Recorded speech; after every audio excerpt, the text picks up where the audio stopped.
The Best Nest by P.D. Eastman. Mr. Bird was happy. He was so happy he had to sing. And this was Mr. Bird's song. I love my house, I love my nest. In all the world my nest is best. Then Mrs. Bird came out of the house. It's not the best nest, she said. I'm tired of this old place, said Mrs. Bird. I hate it. Let's go look for a new place right now. So they left the old place to look for a new one.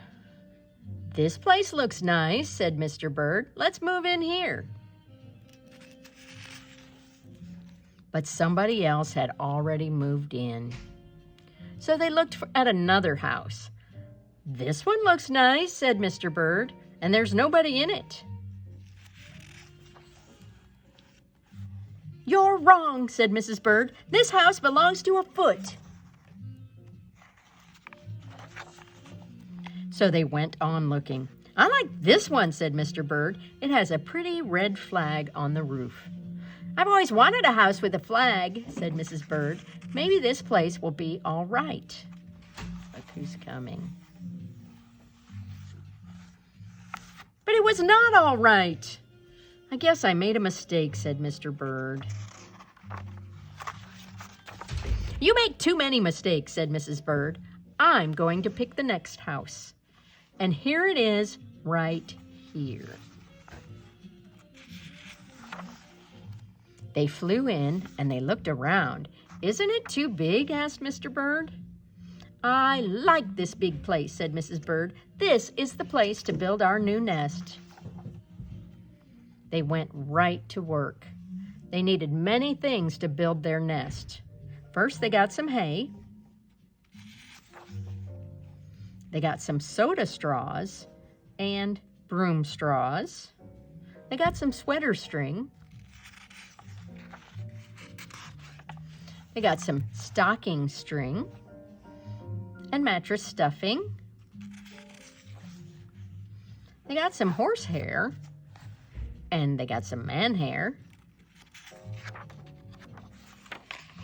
And soon they had all the hay, all the straw, all the string, all the stuffing, all the horsehair, and all the man hair they could carry, and they took it back to build their nest.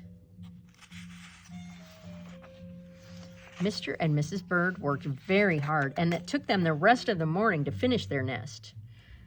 This nest is really the best, said Mrs. Bird. I want to stay here forever. Do you see what the nest is on? Mr. Bird was very happy too, and he flew to the top of the house and sang his song again. I love our house, I love our nest, in all the world our nest is best. He was so busy singing, he didn't even see Mr. Parker coming. Every day at 12 o'clock, Mr. Parker came to the church. Mr. Parker came to pull a rope, and that rope went right up to the bird's new nest. The rope rang the big bell right under Mrs. Bird's nest. Bong, bong, bong. Mrs. Bird got out of there as fast as she could fly. Bong, bong, bong, bong, bong, bong. Last one. Bong! When Mr. Bird came in, all he could see was a mess of hay and string and stuffing and horsehair and man hair and straws. Where was Mrs. Bird?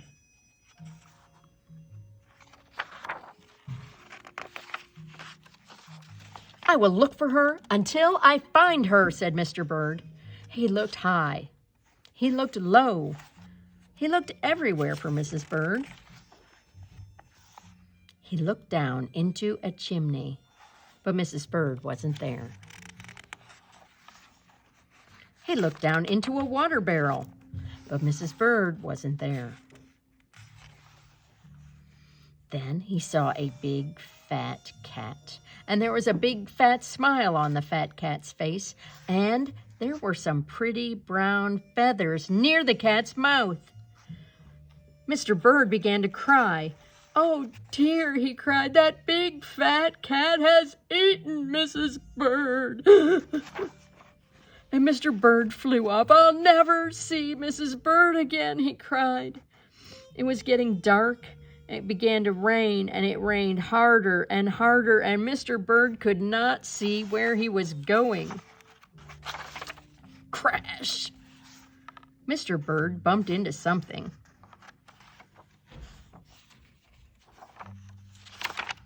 It was his old house, that old house that Mrs. Bird hated. "I'll go inside," said Mr. Bird, "and I'll rest here until the rain stops." Mr. Bird went in, and there was Mrs. Bird sitting there singing, "I love my house, I love my nest, in all the world this nest is best." "You here?" gasped Mr. Bird. "I thought you hated this old nest."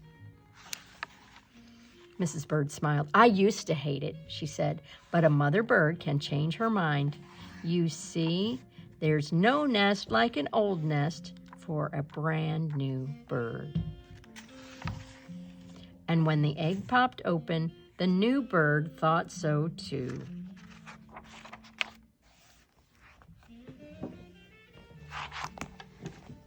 The best nest.